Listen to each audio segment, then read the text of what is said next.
Sir నిన్నంతా ఒక drama లాగా నడిచింది. ఫస్ట్ సిట్ వెళ్లి నోటీసులు ఇచ్చింది ఉదయం నుంచి.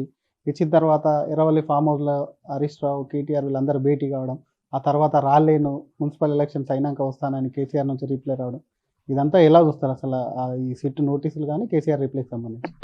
ఇది కాంగ్రెస్‌ను, టీఆర్ఎస్ 2 కలిసి ఆడుతున్నటువంటి నాటకం.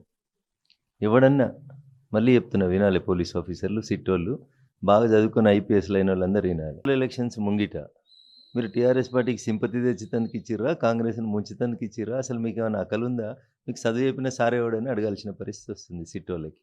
2 ఏళ్లకోలే నానబెట్టి మున్సిపల్ ఎలక్షన్లప్పుడు తీసుకొచ్చి నోటీస్ ఇచ్చి, భారతీయ జనతా పార్టీ మున్సిపాలిటీలలో బాగా చేస్తది, భారతీయ జనతా పార్టీకి మీడియాలో స్పేస్ ఇవ్వద్దు, ఈ చెత్త పంచాయతీ తప్ప కాంగ్రెస్, టీఆర్ఎస్ ఆడుతున్న ఈ నాటకం తప్ప దీంట్లో ఏముంది చెప్పండి శ్రీధర్?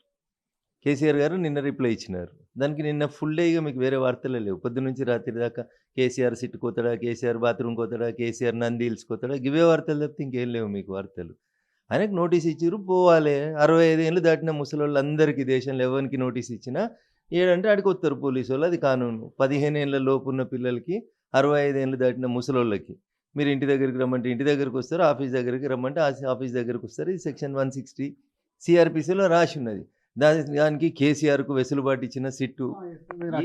అక్కడే ఒక అడ్వకేట్‌గా 160 సిఆర్‌పిసికి సంబంధించి ఆయనకొక్కడికే వెసులుబాటులు ఇచ్చిర్రు. ఆ సిఆర్‌పిసి సెక్షన్‌కి సంబంధించి కొంత గందరగోళం జరుగుతుంది. మీడియా మిత్రులకి, తెలంగాణ సమాజానికి నేను దయించి చేసేటువంటి అప్పీల్, 15 సంవత్సరాల లోపు వయసున్న పిల్లల్ని ఎవరన్నా పోలీసోళ్ళు సెక్షన్ 160 కింద నోటీస్ ఇచ్చి పిలుస్తే వాళ్ళని పోలీస్ స్టేషన్‌లకి పిలువరు శ్రీధర్ గారు.